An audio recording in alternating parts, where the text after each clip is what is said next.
Hey, everybody. Welcome to EverydayFI, the podcast that explores the lives and stories of everyday people in the financial independence community. Today, I'm back with my friend Mitch for Mitch and Meg's Money Musings. I still love that alliteration. It's so much fun. Today, we're going to be talking about paying for weddings because I just got married a few weeks ago and we eloped, but we are planning the reception for November and we're trying to keep it under 10K, which is proving to be a little bit difficult. But I will say getting eloped, which is what we're calling it, is kind of the way to do it, like doing it well beforehand, because then you send out marriage announcements and people will send you money. And I'm like, look at all this money we have to pay for the reception. So that's kind of nice. But yeah, hey, Mitch, how are you doing today? I am good. And I know I said it when we opened, but congrats. It's really exciting. You look different. You sound different. You seem different. Everything changed the moment that you guys went down, got eloped, and you're a whole new being now. I don't even recognize you. Congratulations. It's exciting. I'm laughing because we joked about how before we started recording that everybody asks, do you feel different? And I was like, no. And then Mitch was like, yeah, that's why I didn't ask you. That's the joke, y'all. So cool. All right, Mitch, are you ready to talk about weddings? I know yours was a while ago. Do you remember it? I remember really well. We're coming up on 15 years, which is crazy to think. So it's 15 years this June. I honestly can say I remember much of it like it was yesterday, which is really crazy because so much fades away into the distance, but that stuck out. So yeah, I remember leading up to it and I remember the event really well. The week of was wild with weather, but yeah, you kick us off. Where do you want to start? Yeah. So, again, before we started recording, we were talking about average costs of weddings in the United States. And of course, we're looking at averages for all of the people, none of the people in the fire community. I wish we had averages for the fire community weddings. I bet it's much lower. But in the United States, it looks like, according to Google, it's $33,000. And that's based on Zola's data. And if anybody doesn't know what Zola is, it's a wedding planning platform. It's actually one that I used. And if anybody's interested in using it, it's free. And it's like there's a lot that's free on there, actually, that I'm a little surprised that it's free, but I'll link it in the show notes for people.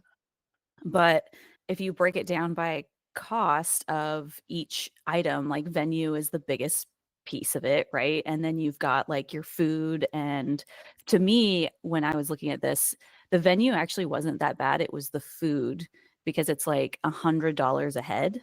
And so for us, we were like, the only way to keep this wedding down is to keep the guest list down, which is really a disappointment because we have a lot of close friends and family that we would love to come, and we had to be very judicious with our guest list. And it was like, I'd love to invite this person, but honestly, I haven't seen them in a few years. And even though we're close online or over the phone, it's probably better to invite people who are closer here and family and things like that. Yeah, so I'm curious, what is your actual guest list number? I think I might be able to make you feel better. How big is your guest list that you're actually inviting to the big show, the party? Yeah, so actually inviting is 66, including 4 kids under 6, so really Okay. 62. But it did get up to 90. Okay. So to make you feel better, you're having a hard time making cuts based on that number. We struggled making cuts at 185. So we used to listen to these people that we knew by extension or knew closely, and they'd be like, we're trying to get 300 people. And I'm going, 300 people? And for some reason, we threw out a number of, let's go with 150 and see how that goes. And we counted up to 205, 210, somewhere in that range that we thought we might want to invite. And we landed at 185 being the right number, probably based on budget, much like you. And we had to par it down. And it was tough. I even had some of my mother-in-law's friends that wanted to come to the wedding, couldn't, quote unquote, make the cut. But they did because there were these like sweet old Catholic church ladies that were willing to come to the venue, which was the family farm. And they served as like kitchen staff. So they helped make things happen with the food, which allowed us to not bring in a caterer. And it helped us figure out how to get people in there. So the people count is huge. And it's interesting if you think about the three biggest expenses in our general lives, it's transportation, it's food, and it's shelter. And we've got 2 out of 3. We've got venue and we've got food, which is really interesting. And for my scenario, we were able to cut out the venue. It was free because it was at the farm. And we were able to cut out the food outside of the cost of the raw ingredients because we actually made it ourselves, which is really bizarre. That's actually really helpful to hear. And it's something that Chris and I were talking about. What do we want our reception to be? And I was like, I've grown up with a lot of people getting married in my life. I was in a lot of weddings. I have a lot of older sisters. I have aunts who all had me in their weddings, either as like flower girls or bridesmaids. It was always like the wedding part was always boring because it was usually like church or Catholic weddings. And then, no offense if anybody's Catholic, but Catholic weddings are boring because they're very long. But the reception was always really fun. Catholics know how to party, man. They know how to party. My whole family on my mom's side are Catholic. And when we have family reunions, we hire bartenders. That's how much we know how to party. But it's really fun. And that's what I wanted to emulate. And so I knew that we wanted to have some sort of entertainment that wasn't just like our phones on a speaker. And the venue that I found is actually a botanical garden, which is perfect for me because I love gardening and flowers, and it's also like a local garden, so they have a lot of local flowers and plants and stuff like that, which is also very much me. But the problem is when I chose the venue, they were like, we only allow for these 10 caterers. They have to be sustainable. We don't allow single use products. It has to be either compostable or multi-use products. And so that kind of limited us into what we could do. And so that's why we couldn't just bring our own food. We asked them because I was like, could we just do easy cater and get some pizza from a local pizzeria and bring it? And they were like, no, because we really only allow for these caterers. And I was like, dang it. And there really wasn't a venue that worked that would allow us to do that without we were also trying to balance like how much work do we want to do during the day Mhm. and how much do we just want to hand it off to somebody. And I personally was like, I don't want to have to sit there and worry about the water being filled up and people getting enough and the pizza staying warm. Like, I don't want to have to worry about any of that stuff when it's on a day that I just want to party and have fun. So you have to balance it. But so far, I mean, we're just getting started, but we put the deposit on the venue, we put the deposit on the DJ. We have 2 caterers that we're doing tastings for, and it's all under 10 grand so far. And like I already bought a dress. It was 180 bucks. Like it wasn't very expensive. So, yeah, we're keeping it pretty low, but I think the reason why it's so low is because our guest count is low. I really do. Yeah, and I mean, you could math that out pretty simply by just looking at your food spend and doubling your food spend, and that pretty much takes care of the adjustment in the overall expense because the venue's the venue, no matter how many people you have, unless they charge you per chair for people to sit down and all that kind of stuff. But it's funny that you're landing around 10 grand because that happens to be the exact dollar amount my father-in-law asked me to get the wedding done for, asked us to get the wedding done for $10,000. And if you can't, you can come back to me for more money. I just hope it's not much more money. And we managed to do it for around $10,000, but we made some choices that we were willing to pay for. And we did tell him that. And then he's a very kind man and he cut us a check to cut the difference. I think it was around maybe 12,500 when it was all said and done. But we saved a ton of money in food cost. And what cost us a ton of money was this gigantic tent and all of the tables and all of the chairs and like the chafing dishes and the buffet setup for holding and heating food and like the little candles that go underneath it that heat up and keep everything warm. That's what costs so much money. And I suppose a pile of alcohol because we got a few kegs and we bought all those stuff to make like whiskey sours and just general basic drinks like Captain and Cokes and vodka club sodas, things like that, and had friends bartend. It's great when you're on a farm because you don't need any of this legal stuff. Like you can just do whatever you want. And funny enough, we actually ran out of alcohol in the middle of the party. We were going to run out and we sent somebody to the store. I think I gave him my credit card and was just like, here, just go and come back with whatever you need. It'll be fine. And had to reload. But yeah, that is the biggest expense to the whole deal. And I'm genuinely impressed that you figured out how to do it. It's been 15 years. 15 years ago, I managed to spend whatever, 12.5, we'll call it, on a wedding with a free venue, but I had to pay to make the venue look the way we wanted it to look. And yet you are somehow on pace to come out less than I spent, and I made my own food. That's bizarre. I don't know how you did that. Maybe we just didn't look hard enough. Actually, we just wanted to get married on the farm. We thought it'd be fun, but I don't know. I'm curious. Do you feel like you've sacrificed anything so far? Or have you pretty much gotten what you wanted?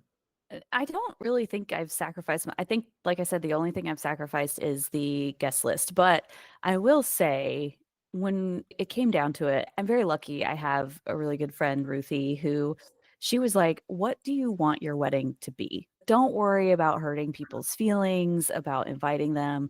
Who do you want there? When you really look inside yourself and ask yourself, like, who do you want to celebrate with and what kind of party do you want to have? Who do you want there?" And I was like, yeah, there's very few family members invited. Everybody else is friends. And about like 70% of them live here in Durham. And so I was like, I just want to hang out and party with my friends. I want to be able to listen to the music we can listen to and not worry about grandma getting offended because we're listening to, skeet, skeet, skeet. And so my question to you, you said you had friends like bartend and you had these little old Catholic ladies serving the food, but how much work did you and Liz have to do on the day? Or did you have some sort of person who you were like, you be the point person to make sure the tables are set up, the tent is set up, or did you guys do that? Yeah, this is really funny. I proclaimed earlier that I remember much of the day, and the one thing I am instantly forgetting, and thankfully, whoever it is not going to hear this, but we had somebody who was the wedding coordinator, and I honestly do not remember who that person was that made all the things happen. But de facto, either way, there was a person that was the wedding person.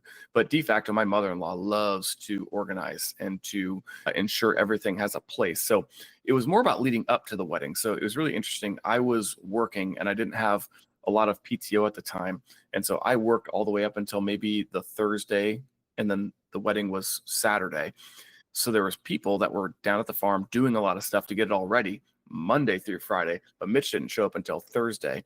Had to dodge tornadoes to get there. It was a whole thing. Tornadoes, massive heavy rainfall. It was a whole potential disaster. Yet on the actual day of the wedding, we had a beautiful and perfect day. We took off to Mexico the next day. And ironically, it went right back to rain and tornadoes. So like we caught the perfect window of time, which was really special. But somebody made that all happen. But when I arrived on Friday, we were doing like what I would consider finishing touches, like the tables getting placed precisely where they go, the tablecloths on said tables, the runners on said tables, the centerpieces, which were something plus a bottle of Boone's Farm is what I really remember. That was a running joke at the time. So we had a bottle of Boone's on every table. And the only rule That's was, so gross. That's so gross. it's terrible. Yeah, it's absolutely terrible. But the only rule was you cannot put it in a glass. You must drink it from the bottle. And so there's just something about watching your 70-year-old or 65-year-old now since passed aunt, who is a very classy woman, pounding a bottle of Boone's straight from the bottle. It's just amazing to see that happen. And I have that photo and I'm so thankful for it. But people made it, it took a village, right? We were hanging like, I don't know, Christmas lights that were like just white lights from corner to corner and the whole tent thing, and hanging those like multicolored, I don't know, lanterns that like they would go up in flames if you put a match anywhere near it, like those things. All that we did ourselves on the Friday right before the wedding. But on game day, I went golfing in the morning and showed up in time for pictures, and I actually forgot to eat. So to answer your actual question, on game day, I golfed, I forgot to eat, I got ready, I showed up, I hammered a bunch of food, took some pictures, and then got married. And then we carried on throughout the night. So yeah, nothing on game day. Yeah. And you said that I forget if it was your mother-in-law or your mother who likes to organize things, but that's who I am in my friend circle and family circle. So unfortunately, it often falls on me, and that's probably a whole other conversation about how to give up control.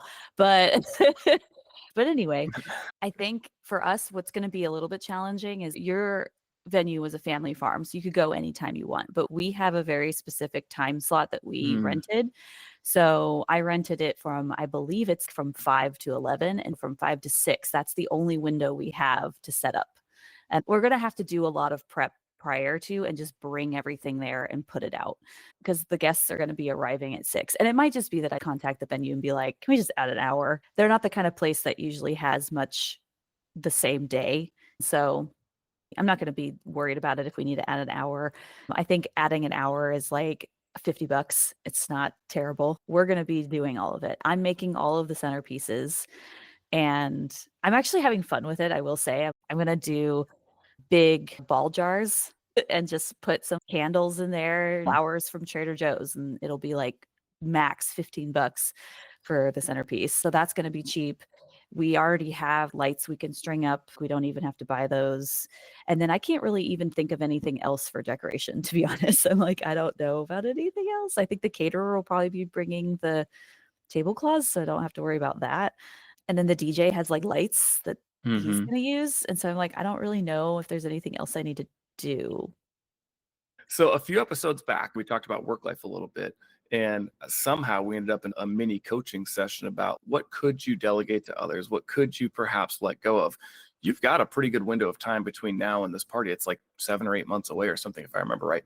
So between now and then, you could figure out like who is a trusted person on my team that is capable of spreading out tablecloths, that's capable of laying out these runners, that's capable of putting the little candle and flipping the switch and putting on the table so that I can sit back, take stress-free, great pictures with Chris and my family, and just let these things all happen as much as I can. Because, like I mentioned, it takes a village, right? You got to have a whole group of people to make it happen. I bet you got a few people on your list that would be happy to help with some of those things. It just takes some planning, I would think, for the most part. But either way, though, it is kind of laughable. For $50 an hour, I'd probably buy 3 more hours, and that equals a ton of flexibility for a whopping $150. Switch your phone plan from Verizon to Mint Mobile, and you'll pay for that 3 extra hours, just like that. So I don't know if any of that strikes you as helpful or not, but it came to mind while you were chatting. Yeah, it's funny because all the people who I would trust to do it would be the people that I'd want to be taking pictures with. So like my Ah, mom and Chris.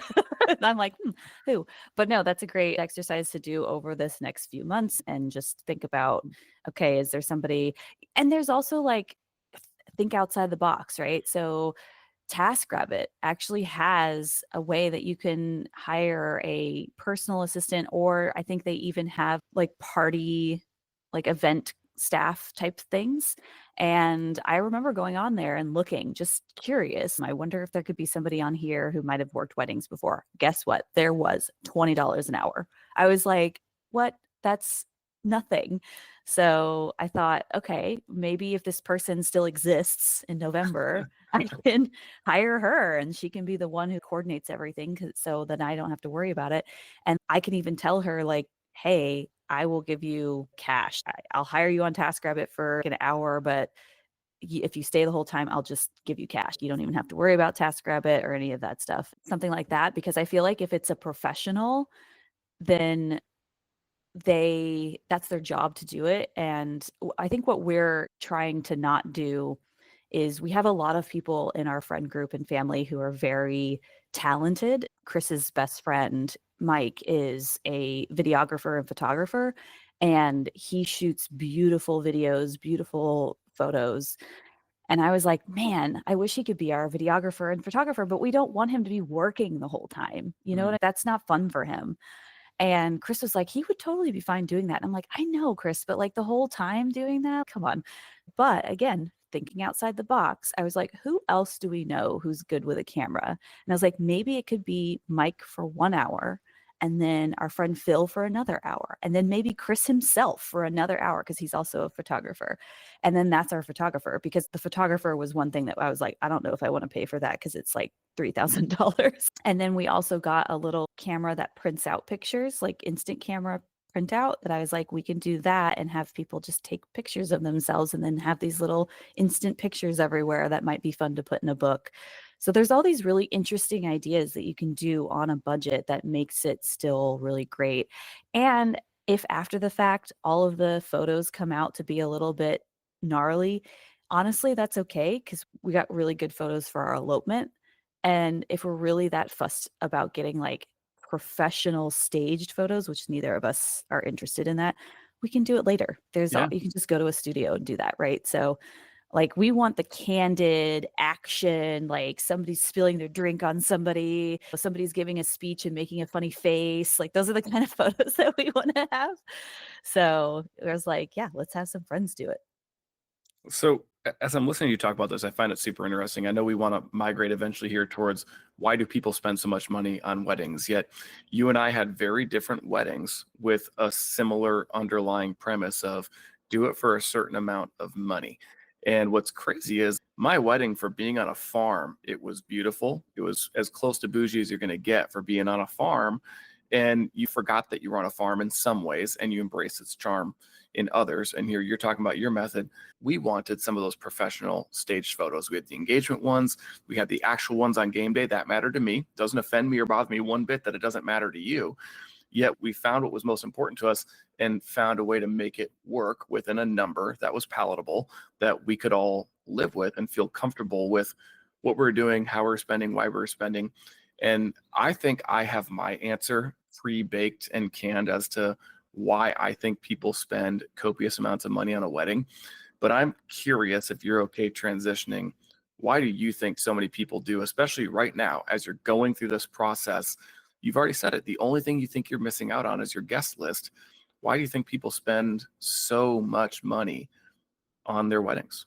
Yeah, and I've thought a little bit about this, and I don't want to seem like I'm passing judgment on all of humanity or anything like that, but I can say that I've watched my fair share of Say Yes to the Dress and things like that. And I think it's just that people think, oh, it's one day and it's my day and I just want to go hard. Instead of thinking about budget first, they think about experience first and then budget comes later. They just want to have what they want to have. And I think a lot of people go through life that way where they're like, I want to have what I want to have. And I think about budget later. Like travel is very much like that for a lot of people who are not in the fire community. In our community, we don't think that way. And I also think it's a lot of keeping up with the Joneses. If you're sitting there looking on Pinterest at weddings and you see these beautiful weddings that are just set up so professionally, and you aren't able to think outside the box on how to get that for a budget, and you just want to be like, go to a wedding planner and say, make this happen, that's also potentially a reason why. Yeah, those are the two big reasons, though, is like not being able to think outside the box for what you want and keeping up with the Joneses. Yeah, that pretty much ties into what my kind of pre-canned thought process was, which is I think people just live their life on autopilot, doing what they think they're supposed to do. So you watch Say Yes to the Dress, which I consider trash TV, and I have no interest whatsoever in watching. But I've watched my fair share of all the home building renovation shows, Chip and Joanna Gaines and all those other people. And so do a bunch of other people. And they just think like before Chip and Joanna Gaines, do you know any normal person that had a house that looked like it belonged in a magazine? And I see you shaking your head. No, I didn't either. The apartments that we lived in growing up looked like what apartments were quote unquote supposed to look like. Then all of a sudden we take on and personify all these TV hosts who are making these beautiful homes. And all of a sudden, I know the word entitled is a little bit of an ugly word in our world today, but like we all of a sudden feel like we're supposed to have that. And there's nothing wrong with having a beautiful home, having a bougie looking home. I have one too. But it took me 12 years to turn my house into that, minus the room you're looking at me in, by the way. Like this room is the least bougie room in my home. But it took time where I think a lot of people just think, oh, I'm going to buy my first home. And instead of it being, I could barely get into a home and we're going to grind and we're going to figure it out, I think a lot of people figure out how to maximize their dollars and buy the absolute most home that they're allowed to buy so that it's as nice as possible so that they can keep up with their neighbors and friends and whatever, instead of actually sitting back and thinking about what is this going to really cost me?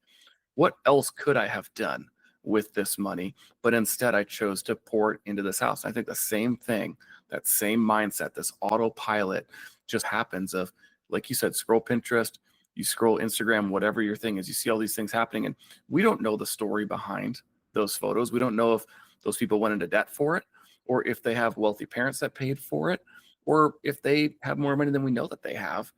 We literally have no idea, but we just see it and it's become normalized and we just do it because it seems like what we're supposed to do. I think it's interesting that we landed in a similar spot.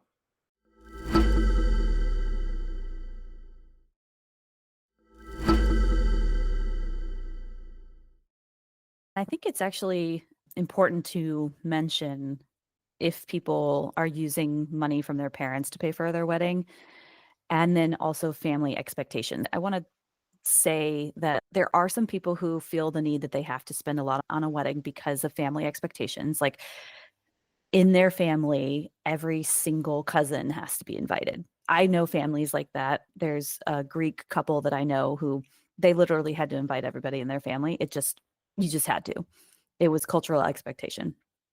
Now, but their parents helped them pay for the wedding. So this cost that we're looking at, this average of $33,000, like we don't really necessarily know where that money's always coming from. Like you said, some people could go into debt for it, but some people might have family money. Chris and I are paying for this out of pocket, right?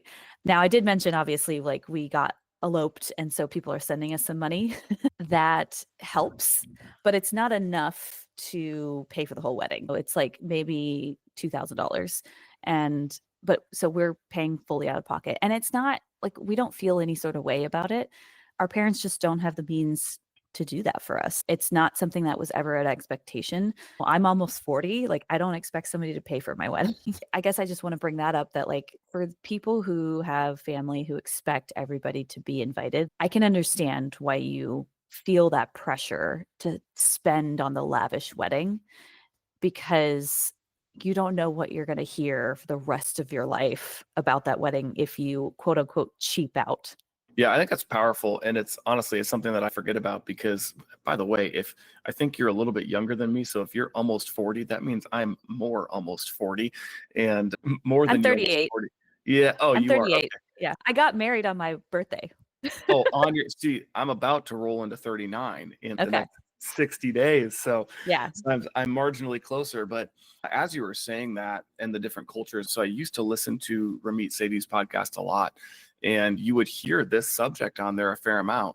And sometimes it was the headline of their episode title that was like, we spent $68,000 on a wedding when we were $100,000 in debt. And that was the underlying premise often is they had to meet family expectations. I forgot about that. So I'm glad you brought that up. Mr. Wonderful on Shark Tank brings up all the time that people spend lavishly on weddings and babies. And so he always loved investing in those businesses because the statistics show that we just go bonkers and throw caution to the wind and YOLO these events and do whatever. And so it's really interesting if the businessmen went there and the businesswomen went there, then chances are we've told them that this is who we are and how we operate as a society. I wonder, a lot of things in life are cyclical. So what's interesting is I just spent 8 out of 12 days in Maui with my 16-year-old niece. And on her phone home screen says to live in the moment or be in the moment or something. And I asked her what that meant. She's a 16-year-old girl. I said, why do you have that on there? And she said, it's one of my reminders to make sure I don't live on my phone. And I thought, whoa, like you're Gen Z. Like you would think the younger you are, the more you live on your phone. And so I think maybe these kids are learning from us because we were on our phones too much as millennials, because they were new to us, they were shiny, and we became obsessed with them. Maybe they're watching that going, that ain't so good. I wonder if an upcoming generation will all of a sudden say, enough's enough with these insane weddings. Let's back this off a bit. That's a macro situation that I have no idea if I'll ever be able to quantify, but I'm really interested somewhere down the road to know if that comes true. No, you bring up a really good point. I'm also very interested in how Gen Z is going to change our social structure. I think they already are. And I'm so impressed by that generation. I know there's like, oh, millennials and Gen Zers hate each other. That's not really true. I think millennials are like, yeah, you go, you do it. You do what we couldn't. We tried. Please do it. Like, I'm not on social media, so I don't really see any of the battles that happen between the generations. But for me, I see Gen Zers as they don't give a crap about your shareholders value, and like they want to prioritize living their life, and part of that is staying off their phones. And we I think a lot of older generations might say, oh, but they're always on TikTok, and I'm like, not always. Like I know quite a few Gen Zers and they have their phones nearby, but they're face to face most of the time. Mhm. So I'm with you on that. We're like getting off on a different tangent, but I am curious to see if the wedding and baby landscape is going to change based on their values, their new values. So I'd be very curious to see that. The older Gen Zers right now are almost 30. So it's coming up. They might be getting married now, starting to get married, starting to have babies. People are doing it later and later now. So I'll be curious to see how that goes. So I like that you brought that up. And I actually like that you brought up like paying for babies because so Chris and I, we just got married, right? And one of the reasons we got married so quickly is because we have wanted to try for a child and we have to do IVF. I've talked about this a little bit on the show. And we did our first round this last week. And we have been talking about paying for stuff. And I was like, I'm getting everything used. Everything's coming from Goodwill or Facebook Marketplace. And they both were like, no, you can do baby showers and actually get like some new stuff. And I was like, but nobody's going to buy us a fancy crib. And they were like, actually, yes, they will. It's called a group gift. You can do a group gift. And Zola, the wedding website that I talked about, does baby stuff too. So that's really cool. But it makes me think you and I should probably do like an episode on paying for babies, not kids, like, but just babies. Like you first have a baby, you have all this crap that you have to buy. Where do you put the crap? Where do you put the baby? What like well, how do you do clothes? You do cloth diapers, you do regular diapers. Like seriously, that's all in my head right now. So that would be a fun episode to do next. Yeah, we can definitely do that, and I will have to probably lean on Liz because she did most of the spending for Bennett, and she is so incredibly intentional about how she pulls it off. But baby gifts are a real thing. It's really interesting. There's a guy at the gym that I work out with. I see him once, maybe twice a week. We gab before and after class. I found out he has a kid coming. I don't know his last name. So like the next time I go to check in and he's at the club, I'm going to look for his name because I can see the check-in list, get his last name so I can go to Amazon because I'm sure he's registered on there, and I'm buying him a baby gift. I'm not getting invited to the shower. I'm probably never going to meet this baby, but I don't care.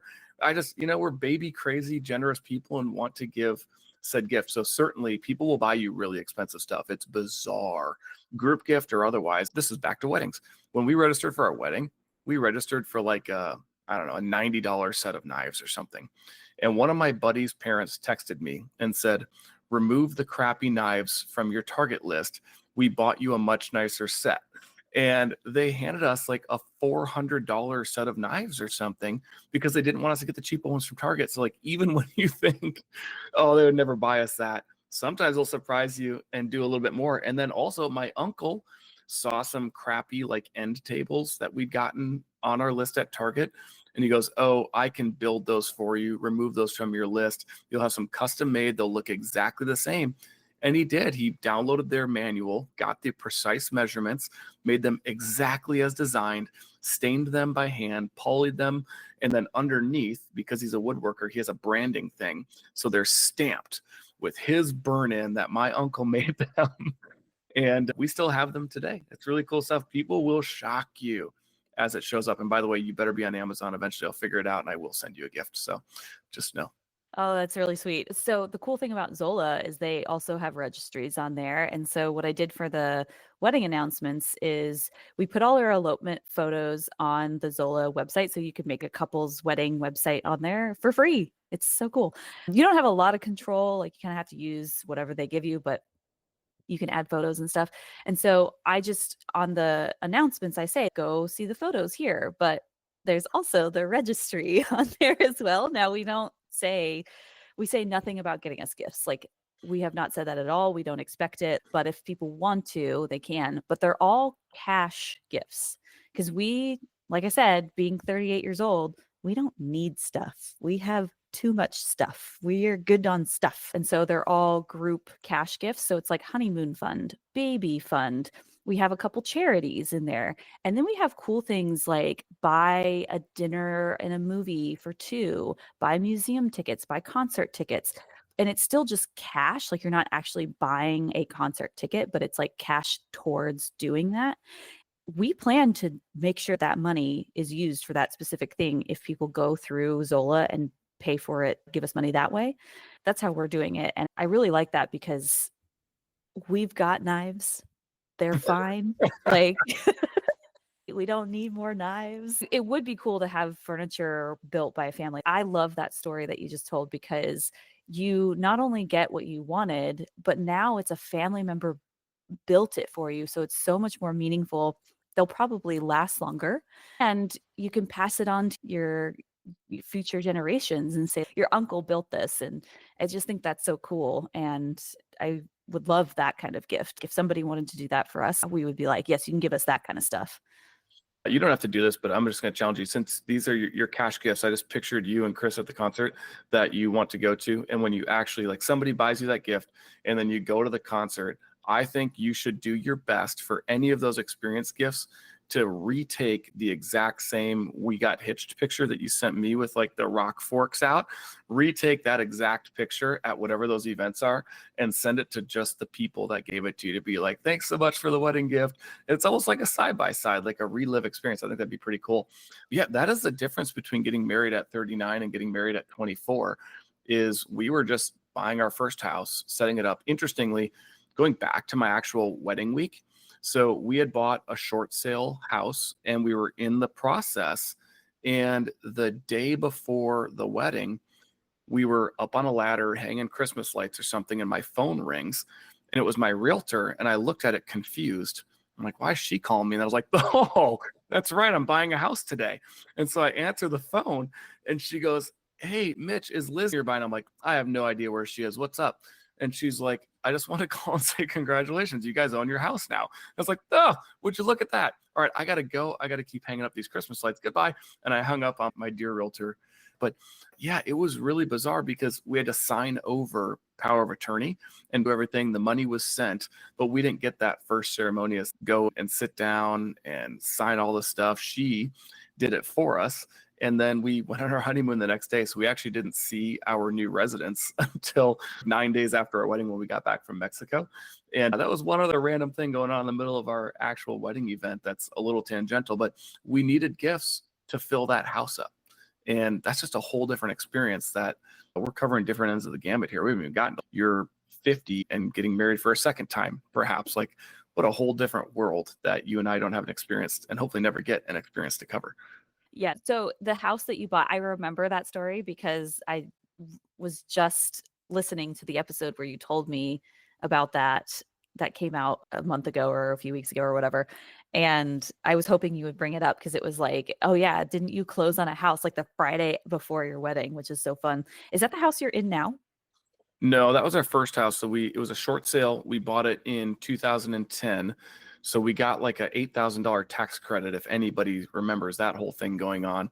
We lived there 3 years, turned around and sold it for a $40,000 profit plus the $8,000. It was insane. Now, I guess we did put some money into it, but I would say we netted at least $28,000 to $30,000 on it, which allowed us to put the down payment on this house and add some stuff to this house to fill it up because it is bigger. And then we've been here for something like 11 or 12 years at this point. But interestingly, by the way, on the wedding and the house, great friends, my goodness. So we had all these wedding gifts to fill up said house. And we had told the realtor, hey, please get keys to my friends so that they can put our wedding gifts in the house. They're going to do that for us. When we came home and opened up our garage door, our entire storage unit was emptied and waiting for us in our garage. Our friends went and moved all of our stuff. And then they went into the house and they like put our mattress on the kitchen floor for us and left it. And then I got to the basket that had all my wedding cards in it. It was really funny. I opened up all these wedding cards that had already been opened, and they're like, hey, there was $100 in here. We needed money for the moving van. Hey, there was $80 in here. Needed the money for beer. Hey, there was $25 in here. Used it for pizza. And so our friends did all this stuff for us, and they knew full well it was cool for them to take that cash and we would be able to write the thank you notes accordingly. And it was worth every penny, but what a blessing. And my goodness, was that fun to come back to. Completely off the rails on the subject of this episode, but talking about the house, man, what a cool gift we got. No, that's so funny. Like I thought that your friends might have been joking that they took the money, but they really did take the money. Oh my God, that's really funny. I don't know how I'd feel about that. I'd be like, wait a second, that was my money. No, but if they're like sitting there, like moving all your stuff in there, and I do think it's funny they put the mattress in the kitchen. I think we told them like we need to paint the whole house because whoever had it before us had these really bold colors and no two walls were the same. And they Yeah, were, I mean, these were, it's very early 2000s, like, that was y- the style, is have very yeah. bold colors. Yeah. So we were like, oh, we got to repaint the whole house. So we're going to live in the kitchen for like a week. And they heard us and they understood the mission that wasn't put upon them. It was pretty cool. Yeah, that is cool. Okay, so I guess in conclusion, I think the theme of this, or the message to take away here, is that as a fire community member, or if you're just joining the fire community, just know that you don't have to keep up with the Joneses when it comes to weddings. Like, you can think outside the box. And I think the best way to approach a wedding is have a number in mind on how much you want to spend, save up for that, like already have it in the bank, and then mold your wedding to fit that budget, because you will be astonished at what you can accomplish, and you can still create that dream wedding with that constraint. And I think that constraints actually fuel creativity. It might Mm. even make it more fun for your wedding, because you have to problem solve and think outside the box. And I am actually really excited that I get to design my own centerpieces. Now, I'm a little bit more creative and artistic, but I also like the idea of, okay, what are some more fun ways to do certain things? For example, I saw a really interesting idea that if people didn't want to dance at the wedding, if you have board games, bring the board games, put them on a table and say, hey, not into dancing, grab a partner or two and grab a game and go play. And I was like, that'd be perfect. And like, we already have those board games. It's going to be super easy for me to just make that sign. So it's actually really fun to come up with these creative ideas. And I think, like I said, that budget constraint actually makes that happen more readily than if you have all the money in the world. Yeah, I think that's absolutely brilliant. There's a time-based concept called Parkinson's law where the amount of time we're provided, we'll find a way to make our tasks fit into that time window. And so like a 20-minute task, if allowed 40 minutes, we might find a way to make it take 40 minutes. And I think you just described that in the mindset of financial resources, where if you give it constraints, you'll figure out how to make it work. And again, just going back to wedding days, I think I gave you this same piece of feedback when we were chatting after our last recording. And for the audience, what's crazy about the wedding is it really is about the day. It's about the people, it's about the engagement, it's about the celebration. And it's not necessarily about the vineyard that you dropped $25,000 on to be at. Don't get me wrong, could be great, could be beautiful. Maybe that's your dream. I'm not here to stomp on anyone's dreams, but it doesn't have to be about that. And I will say this, like, when we got to our honeymoon spot, because we flew out the morning after our wedding, we flew to Mexico, and there was this notepad on the dresser when we got there. And we spent time, little by little, many of the days, just writing one sentence or two sentences about random little things that we remembered that happened at the wedding. And they were silly comments that someone made. Someone tripped and fell.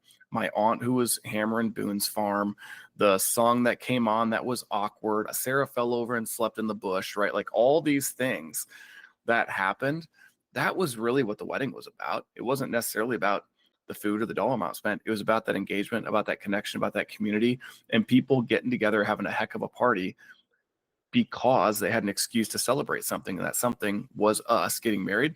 And this has nothing to do with budget, but when you have your actual party, I hope that somehow sticks in your head, because it really is fun. We'll sit back and reread them every so often. They're locked into my safe, so they're protected forever. And there's just really funny stuff that we would never remember if we hadn't taken the time to write it all down. And I don't think any of them carried a real monetary value. They were just dumb things that happened. Like we forgot to eat. I also recommend that you eat. We didn't eat very much because we were so busy socializing. So sit down and eat your dinner, because otherwise people are going to monopolize your time. So that's my only other random tip that has nothing to do with the finances related to a wedding. No, that's a great tip. And that's why I wanted to bring you on as the person to talk about this, because you were married, you've done it. And that's a great idea. I wrote it down as like notebook to remember the wedding. And we're not going on a honeymoon right away. Like, we're not going on one now, and we're not going on one in November. We are going to Camp Fi Spain at the end of April. So part of our honeymoon will be then. So we'll be able to have some honeymoon vibes with our fun Camp Fi folks. So if anybody's there and has listened to this, know that's a little bit of our honeymoon. Just wish us well. That would be nice. And also, I'm going to link my wedding website in the show notes, but I want to make it very clear. Don't go to the registry section. Just look at the photos. Do not buy us stuff. Like, we do not want our friends from the fire community to get us anything. No, that's not an expectation. But I do want to share the photos. And since I'm not on social media, that's the only way I can think of doing it. So we'll put the photos up there. They're really fun. And you guys can see the one that Mitch mentioned where we're both doing the like rocker fingers and I have my tongue out and everything in my like pretty wedding dress. So it's really fun. All right, Mitch, is there anything else you want to talk about before we head off to our Saturdays? I don't think so. I think we hit most of the subjects and hopefully it provides some value. And if anybody out there has any tips about the maybe getting remarried for some reason or another at 50, if there's anything that's wildly different that we have no experience thinking about, drop it in the comments, reach out to Megan, and maybe we'll give it a little follow up if it's needed. Yeah, absolutely. Good tip. And you can drop it in the comments either on the website, my website, everyday-fi.com, or on YouTube. All of those links will be in the show notes. All right. Thanks, Mitch. You're welcome. Thanks for having me. This is fun.